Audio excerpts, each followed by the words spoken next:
五元阁下，全凭轿子里那伤到吗？居然还来了一。屈打成招，我等自不愿与玄灵宗为。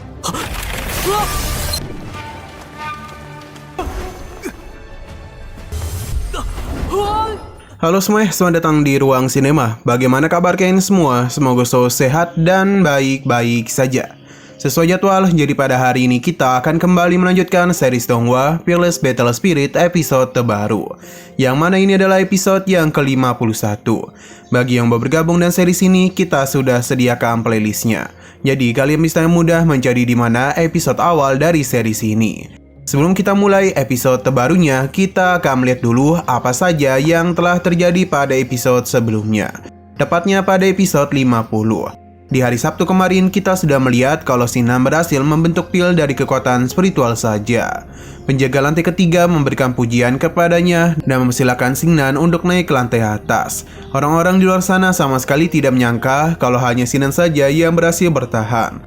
Para tetua dari sekte lainnya pun menjadi begitu panik karena jika Xingnan sampai berhasil menyelesaikan lantai keempat, maka mereka harus bertindak. Sayang sekali orang-orang di luar tidaklah bisa melihat apa yang terjadi di dalam sana, sebab Xingnan tidaklah membawa token pemberian aliansi bisnis. Di dalam sana, Xingnan bertemu dengan seseorang tetua. Ia ingin Xingnan membuat keputusan apakah ia mau menerima hadiah dari dirinya atau tetap lanjut ke lantai selanjutnya. Harta yang dia berikan ini tidaklah main-main karena semuanya berkualitas tinggi. Walaupun Xingnan sempat tergoda, namun dia tetap memilih untuk lanjut ke lantai terakhir. Sekarang kita akan melanjutkan episode terbarunya. Di lantai atas, Xingnan bertemu dengan seorang pria yang mana ia mengatakan kalau dia sudah menunggu Xingnan sejak lama. Tapi sesaat kemudian di luar menara sesuatu pun mulai terjadi. Cahaya yang keluar ini membuat orang-orang di sana penasaran apakah Xingnan telah berhasil melewati lantai keempat. Apa yang terjadi pada menara itu terus membuat semua orang bertanya-tanya mengenai apa yang telah Xingnan lakukan. Beberapa saat kemudian, menara ini pun mulai mengeluarkan sesuatu yang sepertinya itu tidak bukan adalah Xingnan. Di saat teman-temannya senang berbeda dan Huangku dan beberapa orang yang tidaklah menyukai Xingnan. Rasa iri terus mereka tunjukkan karena bagaimanapun Xingnan datang dengan begitu memukau. Sepertinya ia telah mendapatkan rahasia dari menara itu. Dato' Tianyi pun berencana untuk segera membawa Xingnan kembali ke sekte secepat mungkin. Hanya saja Tetua Fang dan tetua lainnya tidak akan membiarkan hal itu terjadi. Sesaat kemudian seorang pria memberitahu kalau Papirin Luyuan telah menyelesaikan segala urusannya di sini. Jadi ini adalah waktunya mereka untuk kembali pulang. Tapi pria itu memberitahu kalau menara Luyuan tidak akan pernah muncul lagi. Hal tersebut pun semakin membuktikan kalau segala rahasia di menara Luyuan telah didapatkan oleh Xingnan.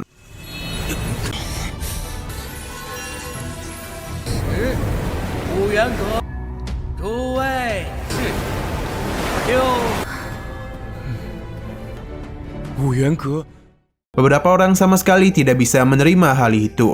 Huangku meminta Xingnan untuk membagi apa yang didapatkannya kepada 3 sekte lainnya. Melihat hal ini, Jiang Bilan pun segera memanfaatkan hal tersebut.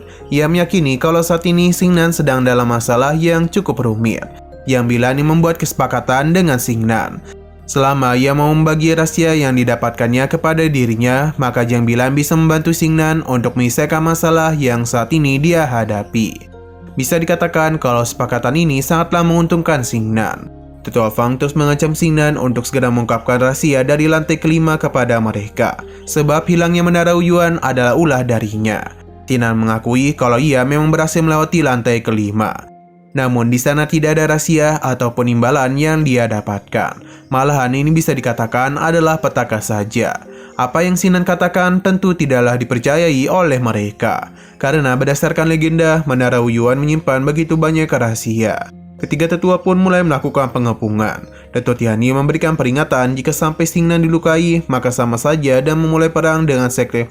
Dato' Tianyi memberikan peringatan, jika sampai Xingnan dilukai, maka sama saja dan memulai perang dengan sekte Xuanli. Hanya saja orang-orang dari aliansi bisnis juga terlibat. Sebenarnya Jiang Bilan tidak ingin bermusuhan dengan sekte Xuanli. Namun karena Xingnan tidak kunjung membagi rahasia itu kepada mereka, maka mau tidak mau Jiang Bilan harus mengambilnya secara paksa. Ketua Fang memuji tindakan yang diambil oleh Jiang Bilan. sebab rahasia ini memang harus dibagi ke beberapa sekte. Saat ini posisi Xingnan benar-benar terpojok, namun dia tetap tenang karena seharusnya aliansi bisnis berisikan orang-orang yang bermartabat. Lantas bagaimana bisa semua keputusan tergantung pada orang kuat yang sedang duduk di kursi itu? Seakan-akan mereka ingin membuatnya menyerah. Apa yang Xingnan katakan pun membuat pengawal gadis suci begitu marah.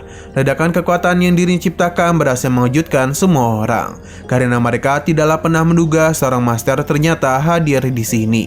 Ia sama sekali tidak peduli Xingnan akan menyerah atau tidak, karena ia sudah sejak tadi ingin bertemu dengannya dan memberikan hukuman kepada Xingnan. Sekarang apa kartu andalan Xingnan untuk bisa melawan dirinya? Pengawal itu pun mulai melancarkan serangan kepadanya. 那商道盟就只有得罪。下，全凭轿子里那商道盟居然还来了一。屈打成招，我等自不愿与玄灵宗为敌。秦公子的底牌。 Untuk tahu apa yang terjadi di dalam lantai kelima, kita pun dibawa ke beberapa waktu sebelumnya. Yang mana di sini Xingnan bertemu dan tetua yang telah menegurnya. Sekali lagi ia senang dan kehadiran Xingnan sebab ia sudah cukup lama menunggunya.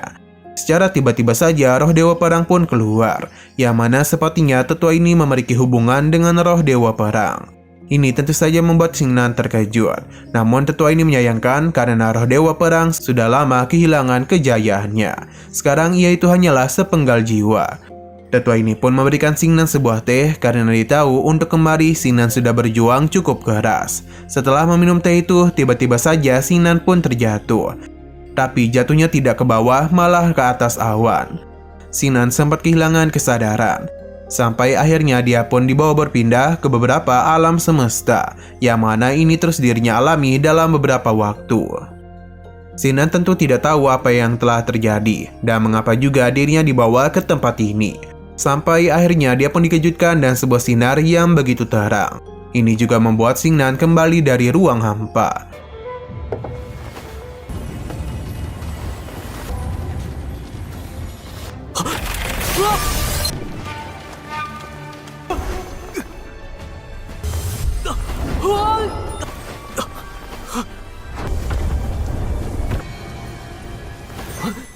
Tetua ini menanyakan apa yang telah Xingnan lihat. Ia pun mulai menjelaskan kalau ia melihat medan perang di lembah, atau lebih tepatnya medan perang kiamat. Sampai akhirnya dia pun disadarkan oleh sebuah cahaya. Ini layaknya seseorang, namun Xingnan tidak bisa melihatnya dengan begitu jelas.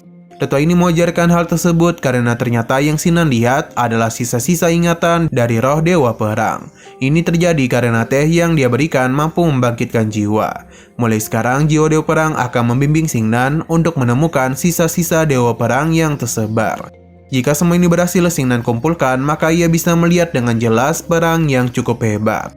Saking kuatnya, itu mampu menahan rahasia dari Pavilion Huyuan.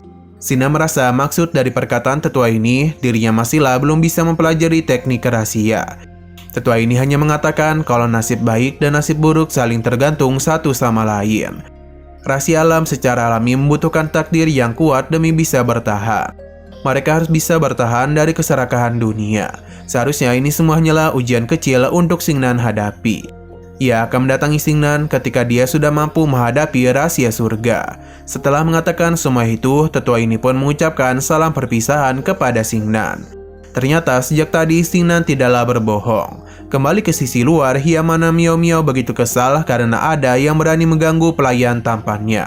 Serangan yang Miao Miao lancarkan tidaklah mampu ditahan oleh penjaga gadis suci.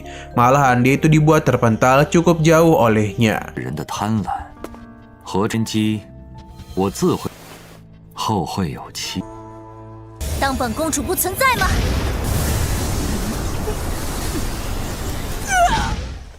Melihat apa yang terjadi, seketika saja membuat para tetua dan juga para murid lainnya menjadi ketakutan. Karena kekuatan Miao Miao tidaklah main-main. Penjaga gadis suci memberikan hormat kepadanya. Ia meyakini kalau Miao Miao adalah tetua kehormatan dari sekte Xuanling. Ia sama sekali tidak menduga gadis semuda Miao Miao bisa memiliki kekuatan sehebat itu. Ia pun sungguh meminta maaf karena telah mengganggunya. Miao Miao memberitahu semua orang kalau siapapun yang berani menyentuh Xingnan akan berhadapan langsung dengan dirinya. Nah, sayang sekali lagi seru-serunya episodenya ini malah bersambung. Oke, sekian dulu pada video kali ini. Untuk video selanjutnya akan segera hadir. Jadi bagi kalian yang ingin mengikuti series ini, langsung saja klik subscribe dan aktifkan loncengnya. Terima kasih yang sudah menonton video sampai habis. Jika kalian suka pada video ini, klik like dan share ke teman-teman kalian tentang channel ini. Dan ditunggu aja kelanjutannya. Oke, sampai jumpa di video selanjutnya.